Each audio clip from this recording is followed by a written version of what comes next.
Taking it, oh, no doubt. Taking it live. All right. Hey, everybody. Welcome to Camp Slash Horrorcast, where we talk horror movies from the past every Monday at 8 p.m. Central Time. Let's start that over with a recording now because we're not recording, but we're recording on Twitch. Fuck it. No one's watching anyhow. Do it live. Recording in progress. All right. Got it for that. And all right. Hey, everybody, welcome to Camp Slash Horrorcast, where we talk horror movies from the past every Monday, live on Twitch at 8 p.m. Central Time. I'm your head camp counselor, Duck. I'm here with other head camp counselors. First, we have Javi. May they burn in hell, Byrez. Javi, how are you? Burn in hell! Burn in hell! How are you, Hobbs?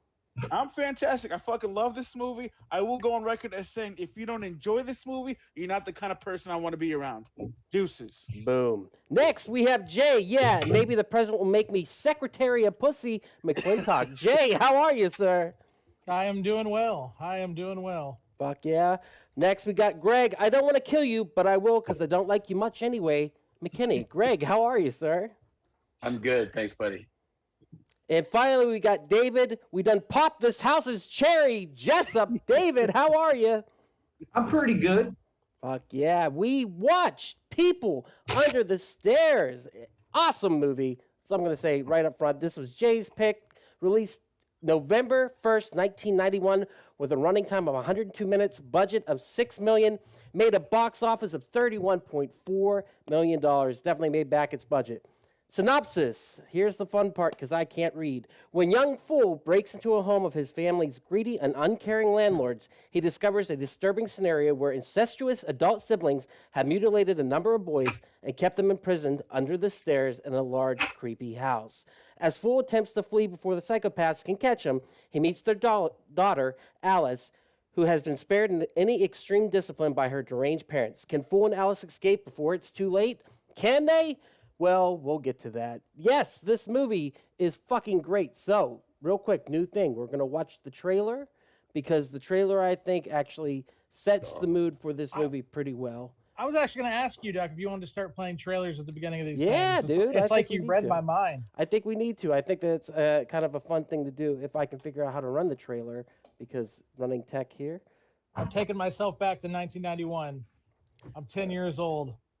I was just the Grim Reaper for Halloween.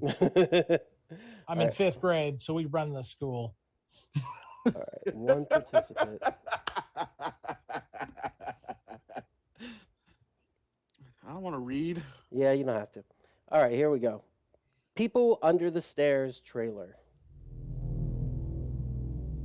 Wait, we're not. I can't see this stuff. Yeah, we're not seeing it because. It's a real mystery. Hold on. You just got to minimize your VLC player.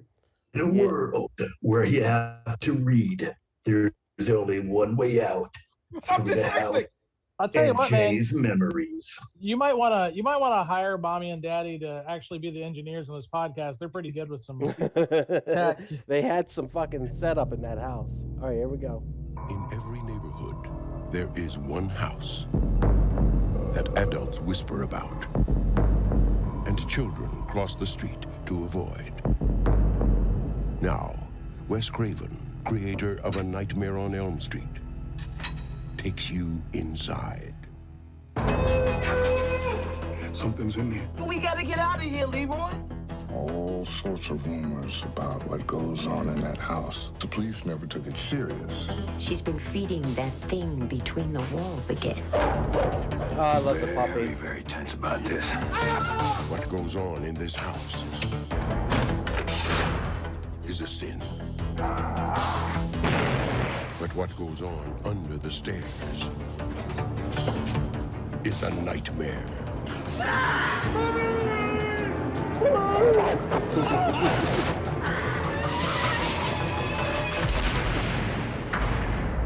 Wes Craven's The People Under the Stairs.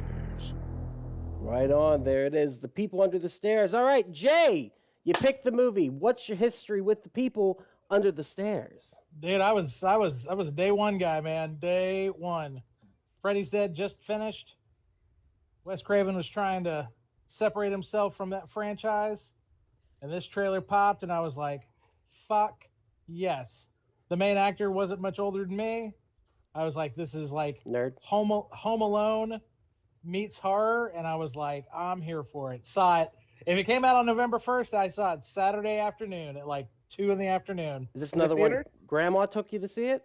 One of the ones my good old granny took me to see. Y'all went to the movies a lot, and she took you to risque movies. She took me to like I had, it was basically like a 5-to-1 ratio. She'd watch like 5 of my just absolute shitty movies, and then I'd have to go watch like The Pelican Brief, so or Dances with Wolves, like this, which was kind of torturous. But you know what? These are the prices you pay. Do you think that made you a cinemaphile? Cinemaphile, is that the right word? Well, I really like movies were a big thing for me and my sister, but when she got too cool for school and she became like a shitty teenager, which we all became, you know, she obviously didn't have time for her little brother anymore. So my granny, who grew up in an orphanage, she actually saw Gone with the Wind in the theaters. It's just one of the few things that helped her kind of escape the memories. She grew up in Bowles Home, which is a very famous orphanage in Dallas. And so the movies were always an escape. And to be honest, it really didn't matter what movies they were. She just liked doing it. She snuck in candy. She did the whole shebang. I think we spent maybe $18 in movie theater concessions in 15 years. Yeah, but that's awesome, dude. Like almost every time you're like, me and my grandma went to see this movie, that movie, boom, boom, boom. So it feels like it plays heavily in your nostalgia. And you went back and forth between picking movies. You wanted to do Rawhide Rex, and then Rawhead Rex, something else, and then this movie. But when you got to this movie, like, we're doing People Under the Stairs. We're doing it. We're going for it. Yeah, absolutely. I was actually mad at myself. I didn't think about this ahead of time. Yeah, I'm excited we watched it, dude. I watched it today, and that's my history with it. I watched it today. David, same thing. You watched it last week, right? That's your complete history with it?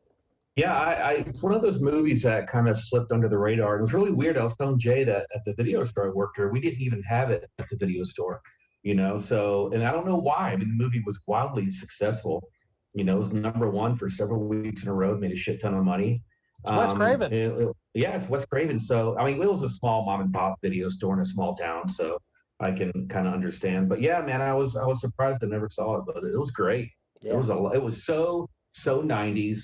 You know, so 90s, but so fun. One of my favorite parts about it was, I always watch it with the subtitles on because Jay and I are talking back and forth, so I don't have it cranked up too loud. But at the one of the stair people, they refer to him as he was like leader of the people under the stairs, and the subtitles referred to him as Stairmaster. Oh, yeah. Motherfucking Stairmaster. That's what I'm talking about. and all he said was grrr. So someone had to program like, fuck, what do I call this guy? He's the leader of the stair people. He's the Stairmaster. Okay, arg, and that was it. Greg, awesome to see you. Thank you so much for joining us tonight. What do you think? What is the first time you saw this one? The first time I saw this movie was not very long after it came out. Maybe, what was it, 91? So 92 or 93, sometime after that, whenever it was on VHS. I saw it, and it scared the crap out of me. It was an intense movie.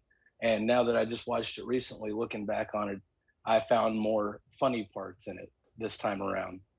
Yeah, I would agree. So there were some especially like goofy scenes where the dog like looks at the kid and he looks at the couch, and you can tell the guy's hiding behind the couch.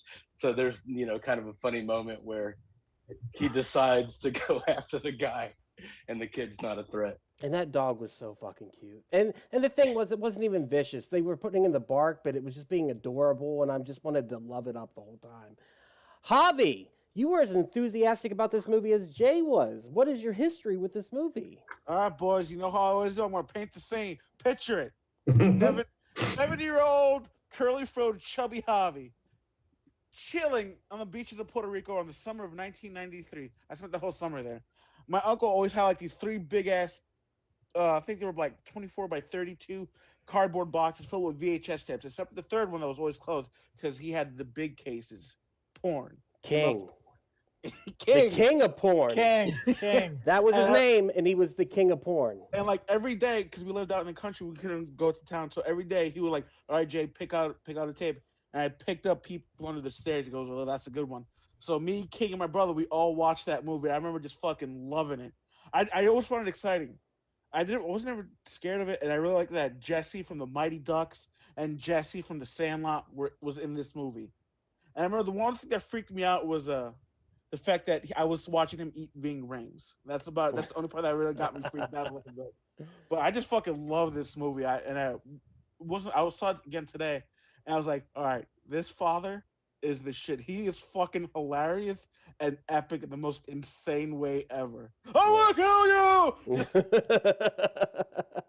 you! Dude, it's so over the top and amazing. If I was a little kid and I saw this movie, it feels like a PG-13. It does, until you see the gruesome shit like eating Ving Rhames or anything else. But other than that, it feels like a kid's movie in a lot of ways. It's terrifying. It holds up. Like the suspense at the beginning when they come into the house and they're creeping around and like all the things happen, it works completely. But like it feels like a kid's movie, and that's what I really liked about it. And the only thing I knew about this movie was my mother said it was the scariest movie she ever saw. She couldn't finish it. Yeah, and so for the last 30-something years of my life, that's all I've thought is this is going to be a terrifying movie. It was scary. But it wasn't super scary. But I think if I saw this when I was a kid, I would have freaked the fuck out. So Sorry, go ahead. No, go ahead, David. Let's get into it. I think one of the reasons why this movie works is if you've ever lived in an old house, there's always like that thing in the back of your head of somebody, and especially an old big house, that somebody's in the house with you, and what are those noises I'm hearing? And so that idea of someone living in the stairs. And I mean, it's kind of sad. My aunt, she died. She had dementia, but she used to think people were living in her attic. And this movie was inspired by a real story about these kids that were being kept in the house by their parents and chained up. But I remember hearing about this story about a woman who was having an affair with this guy, and the guy was living in the house, but he was living like in the attic. And then one day the husband heard him snoring and went upstairs and caught the guy, and the guy murdered him. I think that there's always that weird thing of like, is there somebody in the house?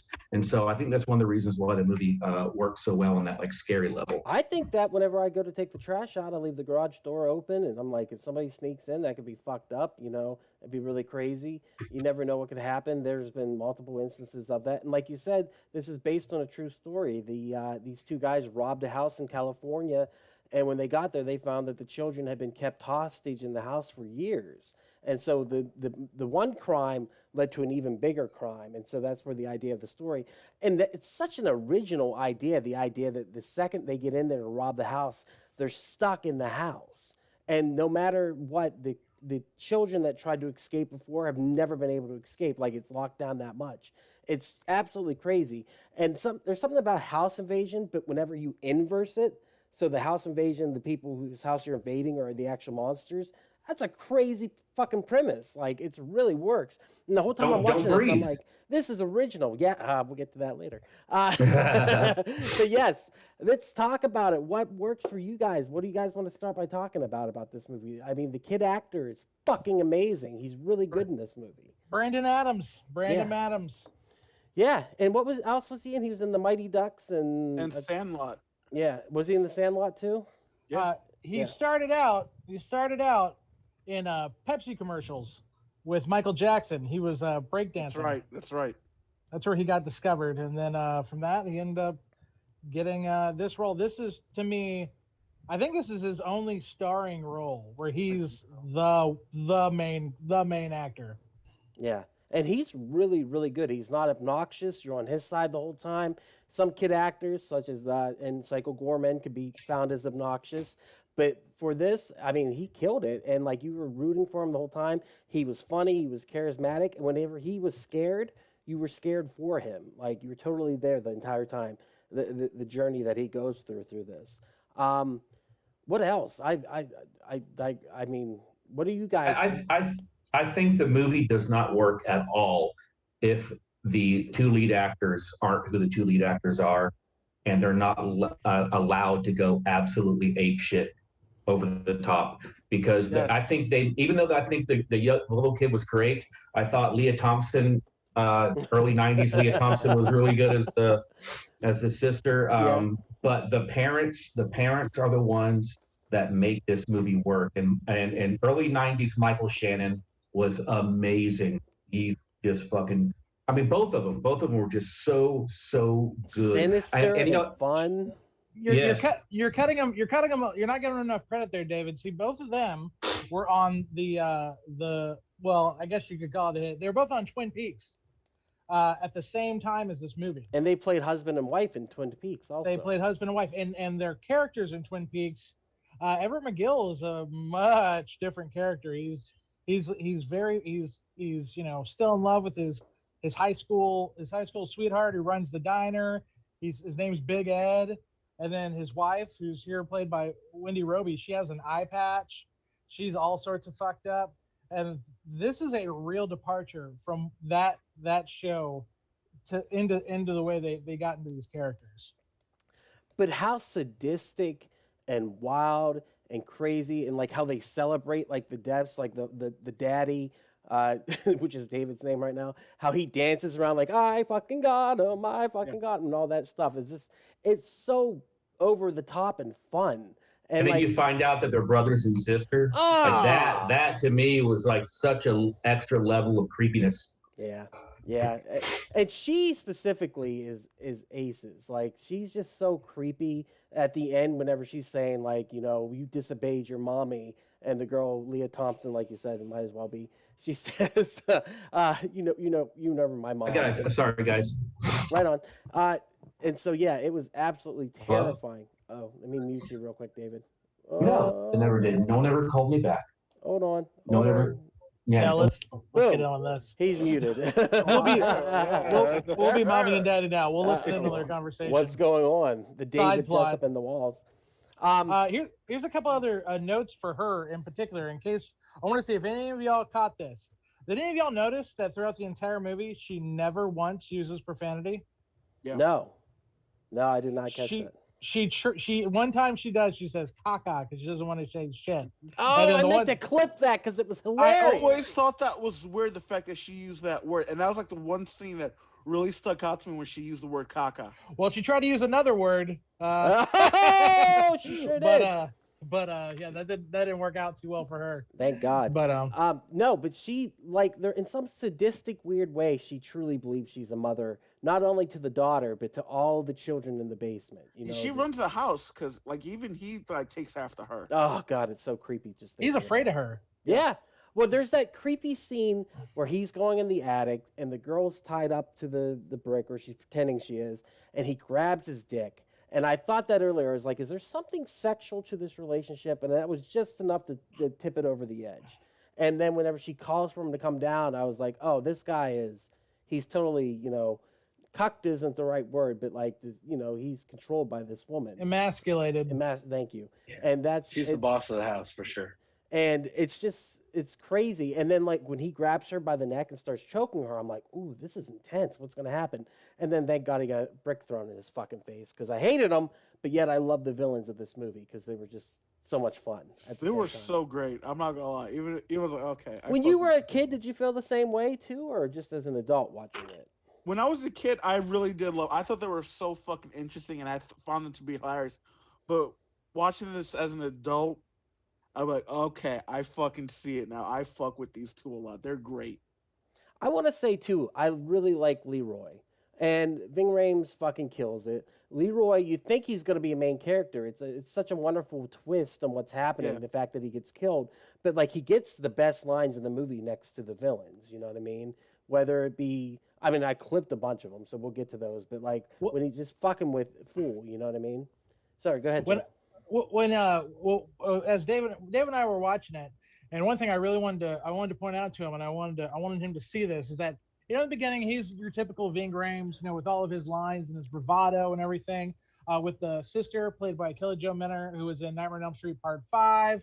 She was she was in summer school. She definitely had a lot of 80s credit, and he's like rough with her but not abusive kind of thing going on. He's not, but they're not dating, but he's looking out for her. It's just a really, unique relationship, and he's so bravado. And then all of a sudden, when Fool comes up on him, when his head's in that little like cubby, And then he gets him out and he started telling him what's going on. The dread on Ving Rhames' face was absolutely believable. Some of the best acting I would say in the movie as a whole. And from him then until obviously his demise, I just thought he really just killed it. He was the star of the movie up until he was gone. That was a It's great nice. scene. He handed it off to the kid very well, I felt like. And like you said, seeing him brutalized and then seeing Daddy eat like part of him and then throw it to the people under the stairs. Oh, that was horrifying. Absolutely horrifying. Javi, I want to ask you this. You grew up in the projects of New York, right? Was this a good representation of the projects in any way at the beginning of the movie? It was like projects in LA, but yeah, there was like fucking urban. It was like urban. I know. I lived in the Beach Channel projects growing up, and across the street, right by we lived in a dead end street. Other than we were like settled by the bay. Across the street were like a whole bunch of rundown houses that people lived in. Like I lived across the street from my first grade teacher, and she lived in an absolute shack. And across the way from her, like a few houses down, was a fucking straight up crack house. And then, like, at the corner of that place was, like, a really nice-looking house that was a little bit creepy. But, yeah. Was that the house, though, that in the street that everyone talked about? Because there is that house everyone has in the neighborhood where they're like, don't go in that house or something weird wrong. In Perth Amboy, there was a house like that the kids would talk about, like, that fucked up shit happened there. And that was on High Street. Yeah. It was a street that was parallel to the waterfront. And supposedly, this fucking husband just, like, fucking whacked like his family and a few neighbors at a house party in this house. What? Was it an urban legend or did you find out to actually be true? No, it was an urban legend. It didn't happen. Because literally in my street in Plano, 4 houses down, we had like the classic rundown ratty house. It was the urban legend house, and people would dare you to go, ring the doorbell and run and stuff. And it was pretty terrifying. And when this movie came out, we felt like, oh my God, we get to live it. we all talked about it on Monday because like just me and a few other buddies were all big into horror movies. And so we're like, oh, did you see it? Oh my God. Blah, blah, blah, blah, blah. Did you ever go in the house, Jay? Or you? We actually did go into the garage back in 1992. This movie gave us the courage to see what's up, and we totally got busted. And it was just a shitty rundown house, and they were trying to sell it. And it was in 1992, America was going through a pretty decent recession. And so they were having a hard time with it. So it was actually more tragic than scary. Yeah. And I actually grew up. I felt like the Wonder Years for a little bit. But I heard Daniel Stern narrating this time. And that's the day that Jay found out that not everyone lives so well. I like how you turned Daniel Stern to Morgan Freeman. My bad. That's the day. I fucking love it. Greg, how about you? Did you have a house in the street that freaked you out that you didn't go near? No, I guess I got lucky. I'd always heard about that in neighborhoods, but yeah, no, I just I grew up in a regular neighborhood. Yeah. How about you, David? Did you have one? We don't, but I have one in my neighborhood now. Yeah.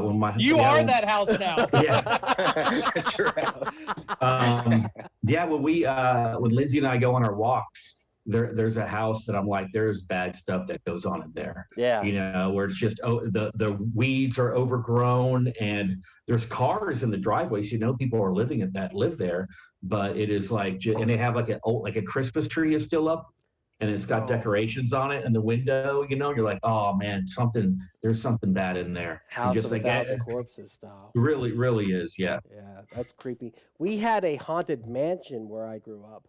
And yes, we did some B&Es and we went in that bad boy, and it was scary and wonderful. We went ghost hunting in there, and I'm probably going to get in trouble for saying that out loud on the internet if anyone ever watches this. But it was totally creepy and great. It was a mansion from the 1800s, and it is falling apart, and it's so Victorian style, like beautiful inside. And like I said, we used to go in there and take tape recorder and go looking for ghosts, and it was so badass. And then in Latrobe, Pennsylvania, there was a house I used to pass by the hospital, and I just got bad vibes from that house. Something about it. Every time I passed it was like, it's no good. It's no good. And then about a year after I lived there, I was watching a documentary called Dear Zachary, and that house pops up in the documentary. And the guy who lived there was killed, and his body was placed in the local park. And the documentary is about his death and what happens afterwards. So highly suggest watching it. It's called Dear Zachary. You can see the house, and Well, on top of that, the Dear Zachary house was the house you B&E'd? no. I never went in that. I used to pass it on the way to my job. And I used to think, oh my God, there's something wrong with this house. There's something creepy about this house. I don't know what it is, but there's something about getting those vibes. There's something to that. So I totally believe in that. And that giant drink Greg's got too. Dear Lord. That mansion that you used to be in E. Yeah. Oh fuck! I had a joke in it. I was like, It's all good. All right, back to the movie. What else? Roach. We got to talk about Roach, of course, the hero of the movie in some sort. Yeah. Rest in peace, Roach. The actor is a character actor. He's been in a ton of films. What jumps to mind immediately is Idle Hands. He's one of the cops in that movie. But Twister, man. What's his name, Jay? Do you know what his name is? Oh man, I think his first name is Steven, but let's go double check. Okay. He fucking kills it. And the role of Roach was originally it could be male or female. Sean Whalen? Sean, I think that's right. But Hilary Swank originally auditioned for the role of Roach also because it could have been a male or a female. They didn't really care at the time. And that's how she got the role for Boys Don't Cry. And Karate Kid Part 4. That's such a rough movie. Holy shit. It really is. I got a vibe from Roach that he was kind of like Peter Pan, and that he kind of got to escape, and all the Lost Boys are beneath him, and he kind of watches out for him. I think he's kind of their protector in a little ways. Mm-hmm. And also, you look at Alice, and when she says, "Oh, he's chasing Roach again," and you see that little smile she gets, like Roach aggravating her father or her, whatever, is one of the only times she gets to experience joy in her life. I always thought that was a very interesting choice. And he doesn't give a fuck about that house. He's shotgunning that house left and right and just blowing out fucking walls and stuff like that. And so that cracked me up too. And how do they not hear that? The house isn't that big. I mean, it's big. It's soundproof though. Oh, is it? I missed that part. Yeah. When he saw the cops, he was banging on the window screaming for help. The cops didn't hear shit. They didn't even hear the bangs. Yeah. And that's why she says, don't shoot the gun outside. Never shoot the gun outside. Yeah. So that's one of the interesting things about this movie is, like, to me, the main characters are the little black kid, the little girl, the parents, the dog, and the house. Oh, I like love those the two. Those are such. The house has such a personality to itself. It gets angry, it gets scared. Like when it's scared, it seals up. When it gets angry, it drops its stairs. It's like it has an inside. It has a stomach that has things inside of it that are trying to get out. And why the fuck did that guy give all those kids so many flashlights? What the fuck was up with that? How many batteries were they going through on a weekly? Was she like, you have to go get more batteries? Why? Because those kids have 47,000 fucking flashlights down there. It looked like a Duran Duran music video. Well, I mean, that's the social commentary, though, of the movie. The movie is supposed to represent the United States, in our state that it was. And at that time, it was supposed to represent in some way the Reagans, or the mom and the dad, or the brother and sister, whatever you want to call them. Oh, shoot, dude. Okay. So, obviously, I think we can all agree that this movie definitely inspired Get Out. Can we all agree with that? Oh, yeah. And so, oh, yeah. Get Out, the bad guys in Get Out are definitely what you'd call, virtue signaling, liberals. They're definitely the ones that they're painted out to be. This movie, these are right wing. These are Republican. Yeah. They would definitely voted for Trump. They love their guns. They're watching footage of the Gulf War and showing it to the kids. It's on a loop. Okay, that's pretty fucking interesting because that kind of like plays back to Malcolm X quote, where he said the American liberal is not a friend to the black community because they're like, he essentially said you're wolf in sheep's clothing. But he said that the conservative American is just like, they'll bring that hatred right to your face, just like these two did. And in Get Out, they lured him in with all this wokeness. Well, we're cool with you, bro. Here, fist bump. But yeah, you're black. So I'd have voted for Obama a third time if I could. Yeah, I know, that's my favorite line in that movie. That's such a funny line. That's a good fucking comparison. Good pull, bro. Jeez. Well, no, I mean it's. I mean, it has to be. I mean, like this is a groundbreaking movie. I mean, let's be real. This is a black child actor leading a horror movie. Yeah, it's the lead. Yeah, it's amazing. Have you? I mean, I can't really think of a lot of movies even since that have really gone that route. There's definitely a lot more, but this I mean, was definitely Candyman has a black villain, but he's not the lead. The lead's a white female. You know, the lead in this is a black child.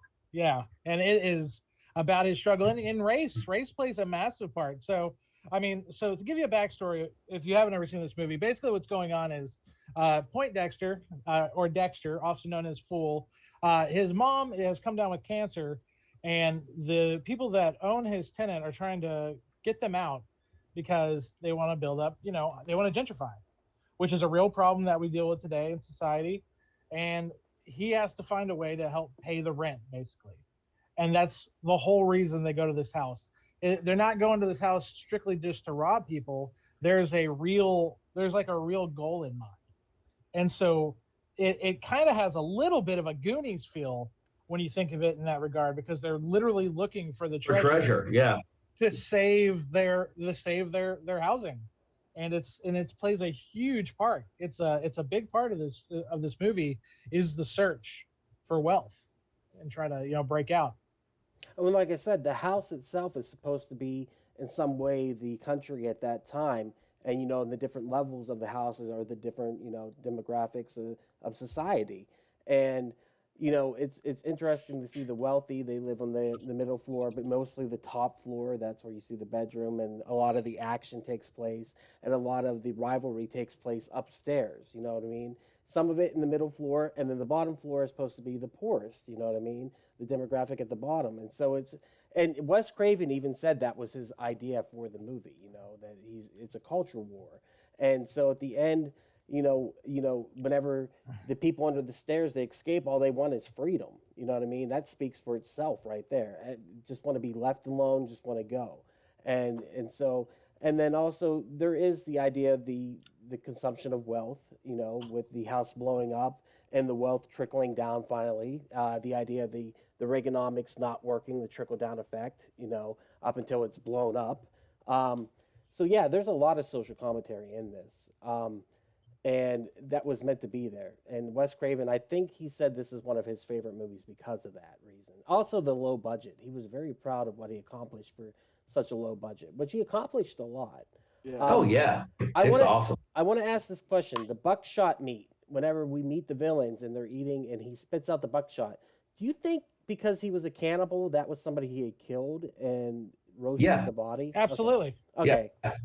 That was the other thing I want to say. Like, why are they not noticing? Oh, never mind. I answered my own question. Why are they not noticing all these people going missing? Well, they're an affluent white family, of course. That's the reason why. That's social commentary on its head right there. What else about the movie, guys? I'm kind of at an end. Like, it was fucking bonkers. This movie's so crazy. I tried to clip it, and it was next to impossible to clip because I wanted to clip everything because so much fucking happens. Go ahead, Hobbs.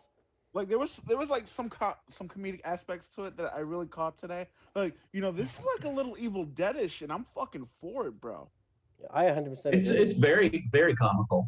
I mean, that's what's so shocking about this movie is how funny it is at times, and you feel like, oh, this is like an urban Home Alone, and then it gets fucking gory as fuck.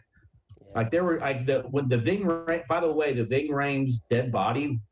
Props to the special effects department. That was legit. And then when Roach lifts him out of the acid pit and he's scaring guys. Yeah, I was like, ooh, that's fucking nasty as hell. And I forgot to clip it. I went back. I was like, I got to get this.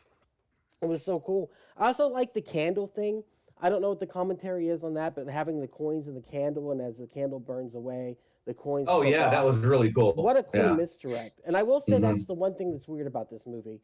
But realistic about this movie, the pacing's weird because the kid gets caught, the kid gets away, the kid gets caught, the kid gets away, the girl gets caught, the girl gets away.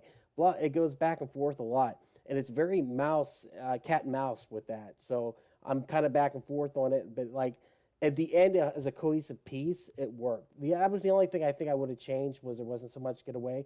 But it's also realistic because whenever Daddy shows up in the gimp suit with the shotgun. That's not realistic, but the fact that he gets his ass kicked a lot, that's pretty realistic. Like, that's what would happen if you wore a gimp suit with a shotgun. Come on. Looks badass, though, when he comes out like, boom! You're like, what the fuck? Y'all talk about the mix of. I'm sorry, David. Go ahead. I was just gonna say, isn't it weird that Ving Rhames was in 2 movies almost back to back that had a gimp? Yep. I had the gimp outfit. That's very true.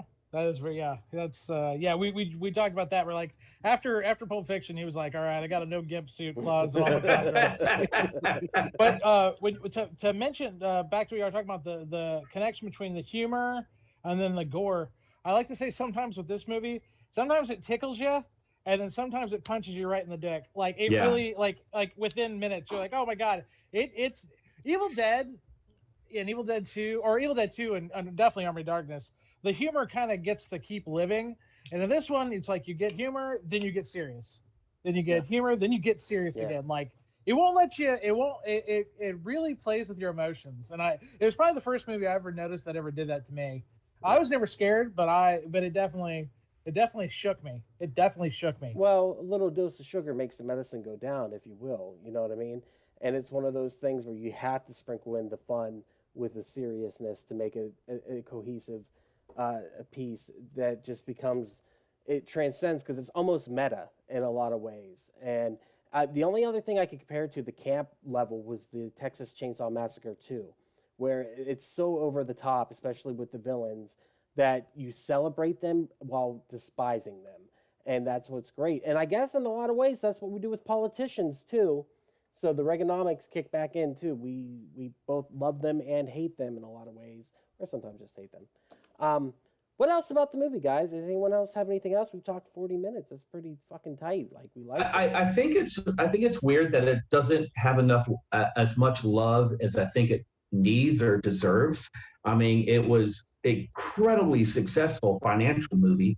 I'm surprised that a sequel wasn't made, and it just doesn't. It seems like it's one of those films that's kind of like forgotten, you know, for how successful it was. And it was. I mean, it was what, #1 for like almost a month in a row or something. I mean, you know? $25 million past its production budget for a horror movie. A horror movie that wasn't a franchise, and that didn't come from like a comic book or like something like that. Right. I mean, the star power of Wes Craven, I think, definitely helped it. It was probably, I think it was his first movie after Shocker. I think Shocker was the most recent movie he did before this. Don't quote me on that. And that one didn't do nearly as well in the box office as this one. And I guess the only other thing I'd like to really say is this is one of those cool horror movies where, like you go to a horror movie, and if you're watching it and everyone's like, why are you doing this? Why are you doing that? Why are you doing this? Why are you doing that? This movie answers a lot of those questions. Yeah. Like they make Fool makes a lot of smart choices that I don't think even someone older or a teenager, and I don't think that role could have been played by anyone that wasn't a pre-adolescent. Yeah. There's a certain arrogance that I think we get when we reach our teenage years that he didn't have yet, which totally let him survive. Well, like the kid was jumping in the smart. pool. He wanted to get out of there. He, like, multiple times, just like, we should leave. We should go. This is not safe. And then literally he was like, Mama didn't raise no fool whenever he was leaving the basement at that one point. And then he's like, you know what? I'm being a chicken shit. I should go back. And it was that pride that got him. I mean, thank God he survived. Like, because awesome character. You know, Jay brings up a really good point of the whole, like, when a horror movie does something and then you're like, oh, that never would have happened. I was watching this and I'm like, why don't they just jump out the window? And Jay's like, wait. And then she explains, well, the dad got rid of the pond and filled it up with broken glass or something. You know, so that was really smart about it. The movie was almost made as they were making it. Wes Craven like took himself out of the director and put himself in as an audience member and would say, what would an audience member think right now? Right. You know? And such a unique vision. Like I said, I've never in my 36 years seen a movie like this. I've seen movies that deal with being stuck in the home, but this was like the first one, I think, because made in 91. I can't think of anything else before that was made about a home invasion that goes south, you know. Home Alone came out a year before it. Yeah, but they break into the house and then they're stuck in the house. I mean, you could call it like a different Home Alone, but this is totally different because the kid goes into the house and then can't get out. Like that's so fucking crazy. Like that's such a wonderful concept. That's why I think that the house. Sorry, that's why I think the house has got a personality because I love the gadgetry. It's almost like a 007 house. You know how like James Bond has all the gadgets. The house has all the gadgets. Well, you say that too, David. This movie definitely inspired Saw. With all those different contraptions and whatnot, and I also wonder if this movie took any. Do you guys remember that serial killer from the 1920s? I think his name was like Home or something. We just talked about him too. A whole bunch of fucking kill houses where he would like set up these rooms to kill people. H.H. Holmes. H.H. Holmes. Yeah. David, it's awesome. Yeah, we were literally. Yeah, we went down that rabbit hole watching it because what's his face? Oh my God, Scorsese and DiCaprio. DiCaprio was supposed to produce and I don't know if direct it or produce it, called The Devil in White, I believe is what it's called. Yeah, The Devil in White, I believe it's what it's called. Yeah, and so it was. I mean, this was supposed to come out or like it's supposed to be starting several years ago, but it's about H.H. Holmes and man. I don't know if you guys ever listen to Dan Cummings. He has a great podcast called Time Suck, but he does a time suck on it, and it is amazing. And the internet has got some great actual diagrams of his kill rooms, and I mean it's insane what that guy did and got away with for a while. Yeah, for a long time, he killed a lot of travelers, a lot of young women. But yeah, the idea of being stuck in the kill house is so cool. And the fact that it was a kid that overcomes it, even better. You know what I mean? Like I said, if I was a little kid and I saw this movie, I'd been like, fuck yeah, kids rule. I am surprised this movie doesn't have a cult following, though. That's what David was saying. No, it absolutely does. There's a rap group out of LA, called People Under the Stairs. Yep. The scenes, especially with the arms coming out of the walls, there have been countless homages to that.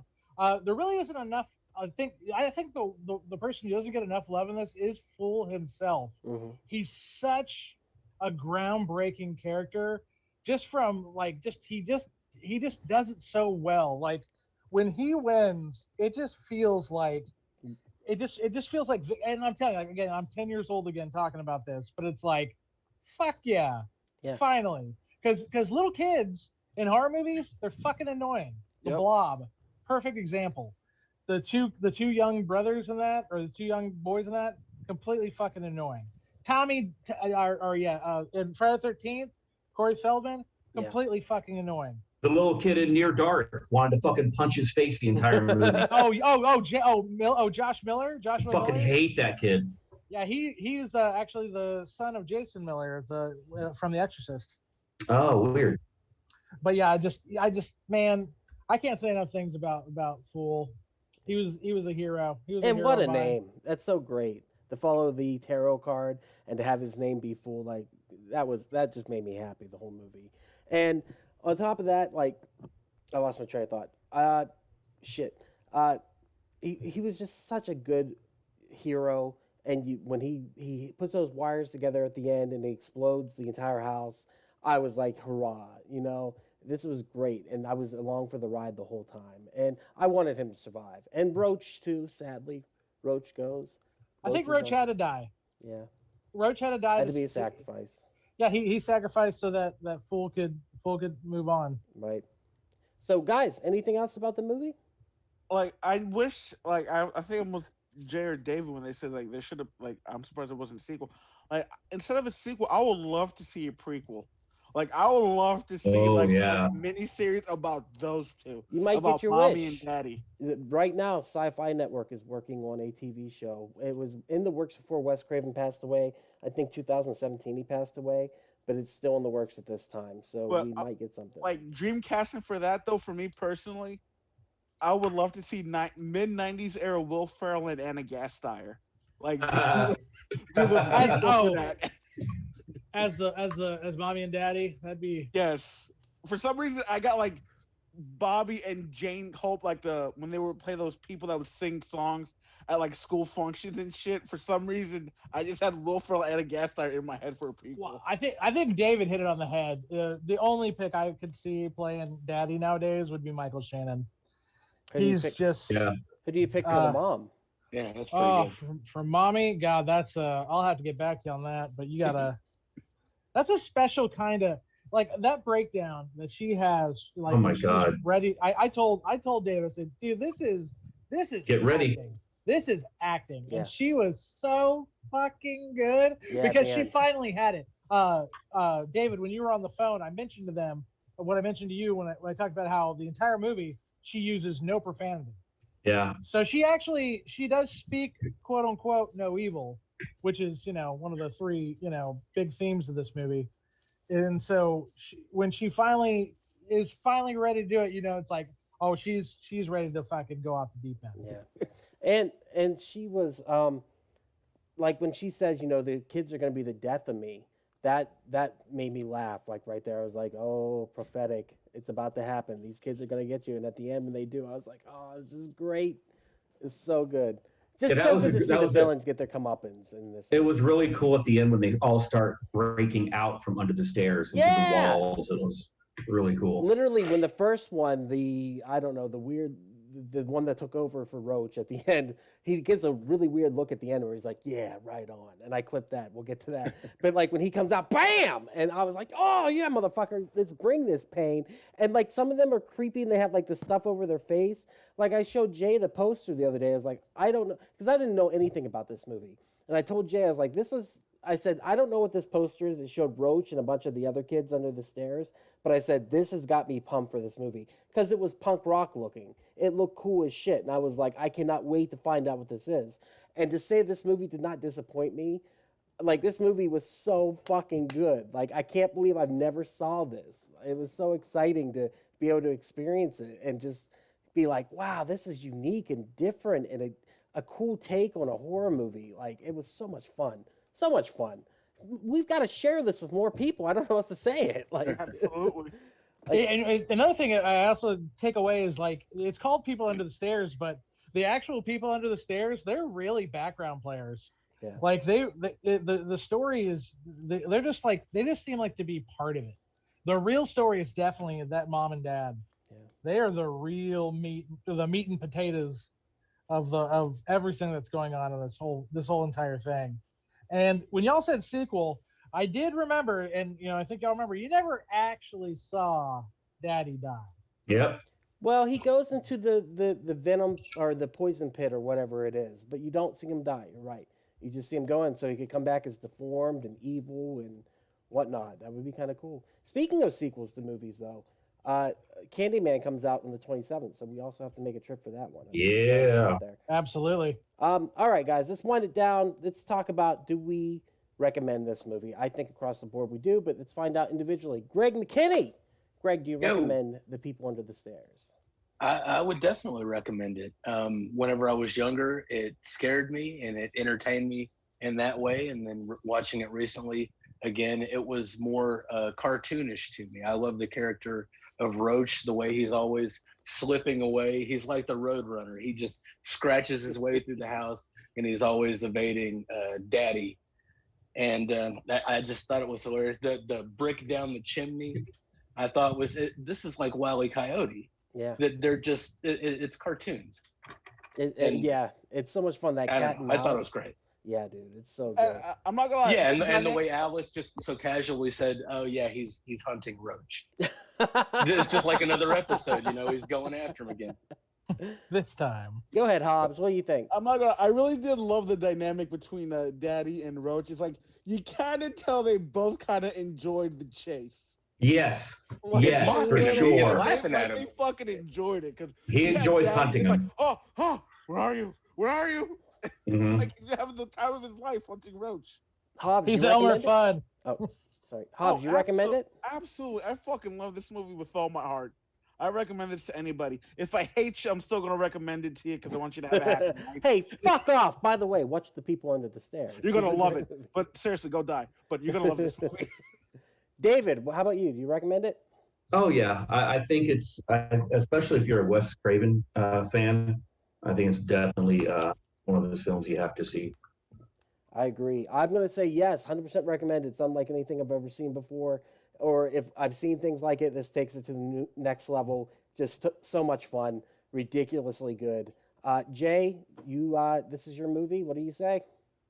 Dude, I couldn't recommend this movie enough. And I'm really hoping that there's like a 30th anniversary edition that comes out this year, because like that would be so amazing. Like a Blu-ray, maybe with a making of, talking to the actors, because everyone who's in this movie is still alive, except for the director, Wes Craven. Need that Criterion edition. Oh, I'm here for it. All right, guys, let's get to some clips then. You guys ready? Burn Right. in hell. Cool. Real name's Poindexter, but Ruby hung up on them tarot cards. All right, Buckshot.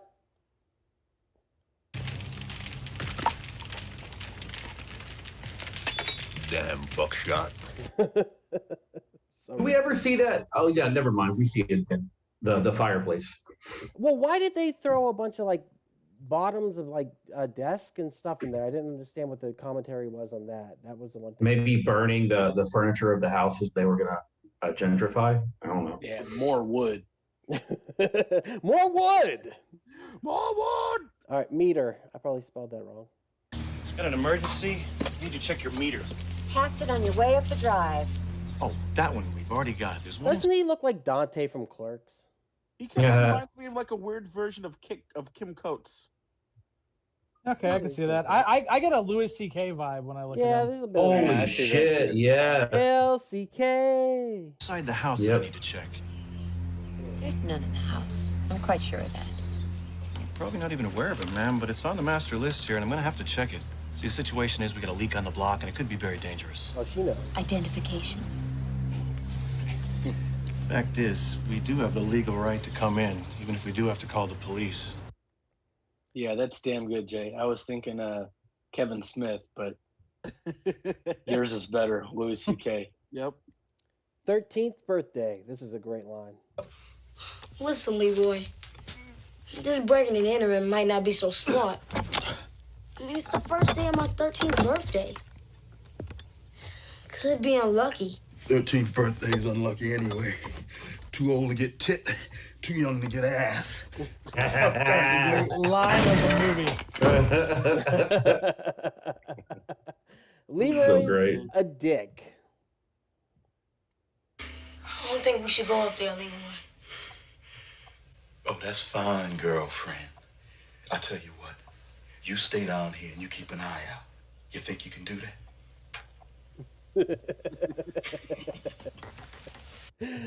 What an ass. The boys. Them boys. Mommy and Daddy looked a long time to find the perfect boy child. Oh, speaking of which, I told my girlfriend what the basis of the story was earlier, and she's like, "Don't share anymore. That's too fucking scary." Like she's like, "That's Oh, bothering wow. me." Because you think about it, they kidnap all these children and then they keep them in the basement. Like that bothered her emotionally. And the whole time I'm thinking like, "Oh, you don't know the meta-ness of this movie. You don't know how it's kind of campy and fun. Like the basic premise of this movie is downright scary and wrong. You know what I mean?"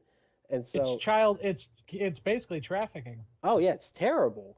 And so whenever she does this little speech here, like it took me back. I was like, oh wow, that is really horrible. But like the campiness of it and the meta-ness of it kind of takes over, and you don't view it as so bad, I guess, or maybe it is. I don't know. I got a question, real quick. Does anyone see? I haven't been able to find a PSA anywhere, but in this time in the late '80s, early '90s, there were "Don't talk to stranger" PSAs all over the TV. Yeah. This movie's definitely a reflection of that. And nowadays they don't really address it at all. So Why is that? Well, parents, I think, adopted even more helicopter parenting than our parents had, because whenever I was raising a young one, I watched him all the time. Like he was never out of my sight, never played in the front yard, didn't play with the neighborhood kids. Like I think they scared us even more so. And so parents now are even more so scared. Yeah, but I wonder if they gave up on it, because around that time too, there used to be like a lot of anti-drug PSAs. Now, where the fuck are those? No. it's the internet, man. Now we invite strangers to come drive us around, and hopefully they won't kill us. Yeah, that's true. Also, doesn't she look like Anna Taylor-Joy, the actress? and the X-Men, the newest X-Men. What is it? The New Mutants, and Haven't seen it. The Witch. Have you seen The Witch? Yeah, she looks like the lead actress from The Witch. And Taylor Joy, she's in another thing. She's in that new the Queen's Gambit or whatever, the King's Gambit. Yeah, that's right. Yeah, she's in that. Yeah. The whole time I was watching this, I was like, she looks just like her. She looks like the kid. But each one they found. She looks like who? She looks like the kid from Monster House, the animated movie. Holy shit, she looks just like her. That's a scary fucking movie, man. That movie is fucking scary as shit, dude. Monster House is, that's pretty creepy. And that's a fucked up ending. Another movie about that house in the street you don't want to go into. Mm-hmm. Turned out bad. Some saw things they weren't supposed to. Others heard too much. Others talked back. Daddy cut out the bad parts and put the boys in the cellar, one by one.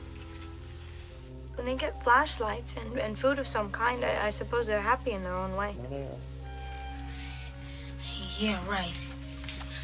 Wait, you say flashlights? Okay, I'm in. I think that's the first time I've ever remembered that she actually said that they get flashlights. Yeah. Also, Duck, do you recognize her? No, what's she from? You talk about the movie she's in a lot. What is it? She's one of the main characters in Arcade. Bro, I kept wondering where I knew her from. I could not place it. Is she the main character or is she one of the She's ones? one of them. That's AJ Langer. After this, she did My So-Called Life. That was her biggest claim to fame. That is going to be one of my next movies. Arcade. We are going to watch that. It's going to be great. Daddy hates Roach. See, Daddy hates Roach because he got out of the cellar and into the walls. And now Daddy can't find him.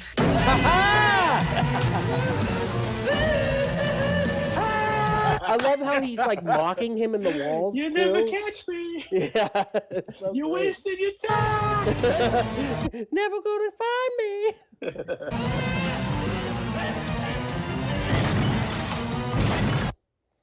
Oh, it's great. And I love the fact that the house is so run down too. That's got to be social commentary of some sort. The fact that it looks good on the outside, they're in an affluent neighborhood, and yet it's a fucking mess. Keeping up appearances. The ball! Quick, anything like that. You come in here and I'm gonna kick your ass. Yeah, motherfucker.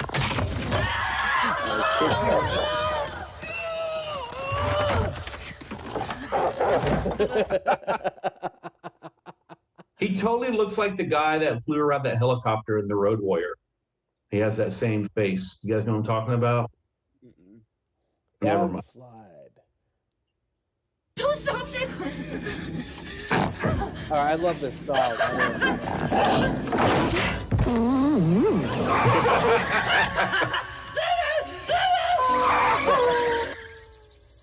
Do you hear something?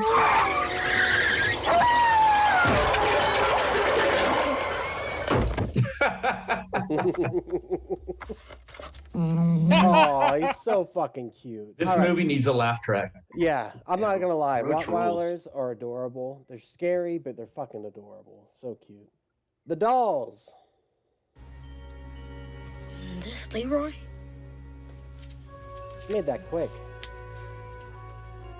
You did this? The Why you hat work make alone these? is intricate. To hold the souls of burglars when they died. Oh. Salesmen, workmen, other people who saw too much. I like That's that idea creepy. that they're killing anyone too. Like people are just disappearing like crazy. The death of me. This is what I said before. The acting in this is great, and just seeing how prophetic it is makes me so happy. You will do your chore now. And she falls here. Oh, Clean up, for God's sake. Do.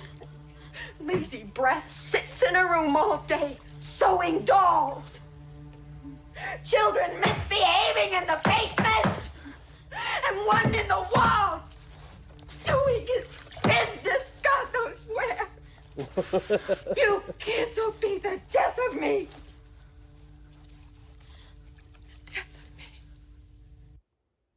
I keep them real hungry.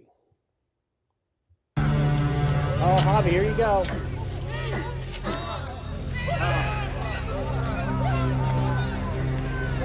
guy's doing it. He was like taking like back while he was in the middle of doing his job, and she's like, Yeah, the fact that it's so. Ugh.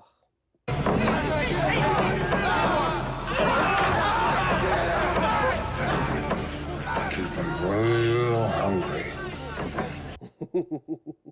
The corpse. This part bothered me too. This was a little.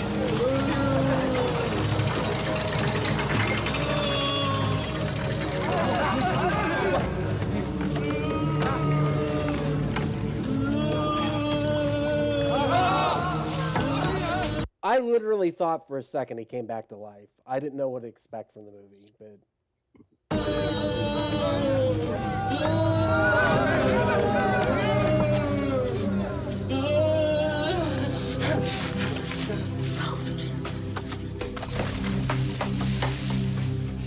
So demented. Roach dies.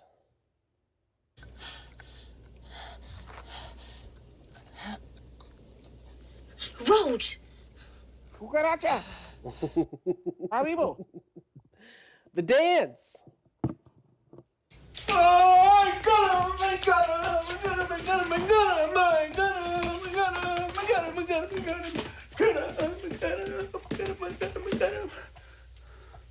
Prove it. He just stares him down and gets him to stop just by looking at him. Just like decimates him with his stare. That's fucking insane. Well, she's in control. I mean, she's the leader of the house. Prayer. Down to sleep. Now I lay me down to sleep. I pray the Lord my soul. And what a boss move to go back to the house after he already escaped. Like, he's like, I kept a promise. Only an adolescent would do that. You know what I mean? And he came up with the plan of calling the police and getting them to go in so he could sneak in. I was like, this is a boss move. To keep. If I should kill before I wake, I pray the Lord my soul to take. I pray the Lord my soul to take.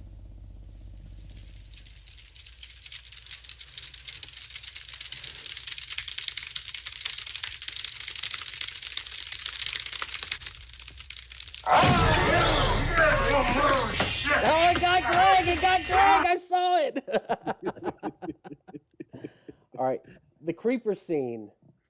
Totally creepy. Let me down, please.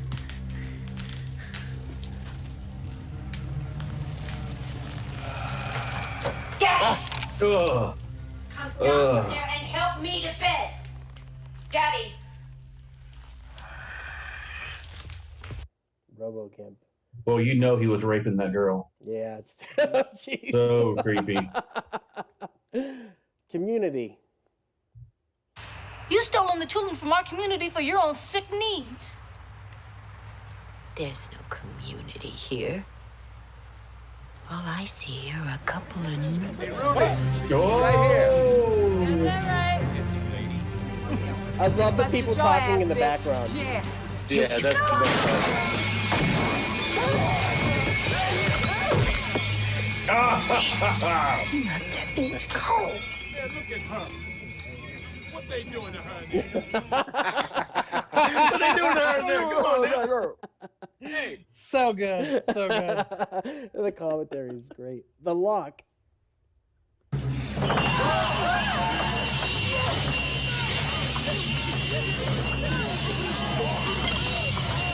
Boss move right here.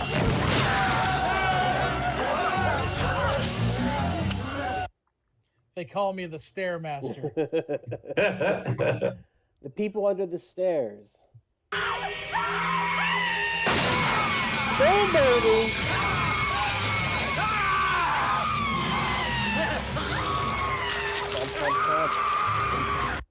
That's so awesome. You hurt mother. You hurt your mother. You're not my mother. Never were. You're not my ma. Oh, it's awesome.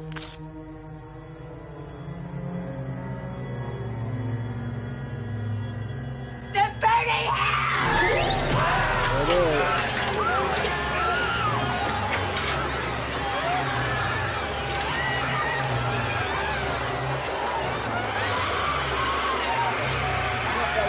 of the cabinet. You know, I wonder if he was thinking, I want to do a cool entrance. I want to sneak up through the walls and come out through the cabinet, and they'll never suspect me. Oh, you guys are here already. I got I'm the last one literally to the party. All right, he's like the creepy guy when you're having a gangbang. He's like, okay, when can I? Are you guys done yet? You guys, anybody need a sandwich or something? Okay. How we doing on lube? Are we going on lube? Okay. Okay, cool. Is the pizza's coming, or do I need to go pick it up? Or Good form, Rick. Good form. Are we doing gay stuff at all? No, we're not. Okay, cool. Sorry. Cool, because I said if I did, I got an extra 20. I'm just It's a group. Gas money. I mean, it was a group. I thought we were all grouping. I'm sorry. I just Candle. I know what you're doing. You're counting that money. You're letting it roll through your fingers. I've done it myself 1,000 times. Hey, Duck, can you pause it? I'll do it again. Yeah. So I was mentioning to David also when we were watching it. Looking behind him, and that's all the different pieces of the kids he's kept over the years, like tongues and whatnot, and it reminded us of The Fly. Yeah, I was expecting Jeff Goldblum to come up and be like, so there's it's a process of what you do. If you don't want to be a part of the dynamic duo, I'll find somebody else. Jeff Goldblum in this role would have crushed. He would have crushed. Amazing. But I love Everett McGill. What you want?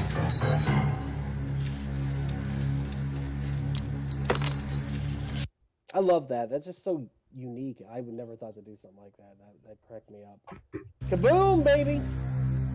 I don't want to kill you, but I will because I don't like you much anyway.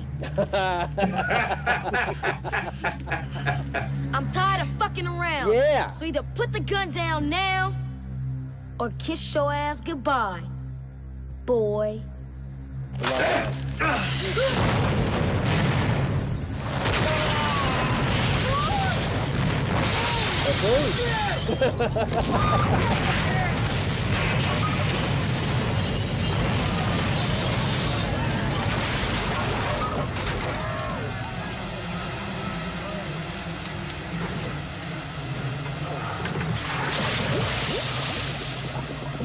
Sizzle. So good. That the sound literally that sells that at the end. That sizzle. That's so great. The end. Question mark.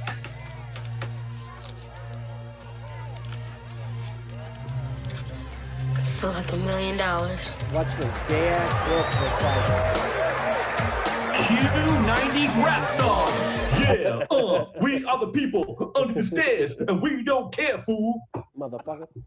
Yeah, what a great movie. What a fun pick. Thank you again, Jay. That's so great. Glad y'all enjoyed it. Let's go to some recommendations real quick. We do have some today. So first one's going to be The Babysitter. If you never saw this movie, it was a Netflix exclusive. Fucking love this movie. Is this the one with Alicia Silverstone? No, you're thinking of the 95 movie. This movie has, what's that chick's name? She's Margot Kidder. Samara Weaving. Yeah. Samara Weaving, that's her name. She plays the babysitter. Ready or Not. This movie is great movie too. Awesome. That part right there is awesome too.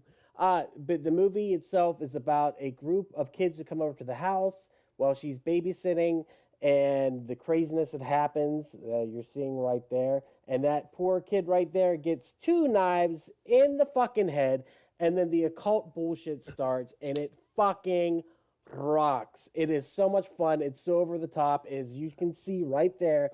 It is just a great horror movie comedy, and I can't suggest it enough. And there's a sequel on Netflix at the same time. McG directed this. I've never been against McG. I think he's a great director. Everything he's ever made, I've had fun with. So definitely go check that out on Netflix as soon as you can. The second one I will recommend is going to be not the trailer for the people on the stairs, but the movie Don't Breathe. Oh, yes. Which is about a group of kids who are trying to rob somebody in a house. I can't remember the reason they're robbing him, but they decide to go into the house and try to get gold or whatever it is, some kind of wealth, and how the guy reacts. And the lead actor's name is, it's right there. What is his name? Stephen Lang. Stephen Lang. Thank you, Jay. Tombstone. And he also he played Stonewall Jackson in one of the movies about the Civil War. He's just awesome in this movie, and he's an Avatar. Yeah, Yep. and he's also the original Freddie Lounds in Manhunter. Oh yeah, which is a great fucking movie.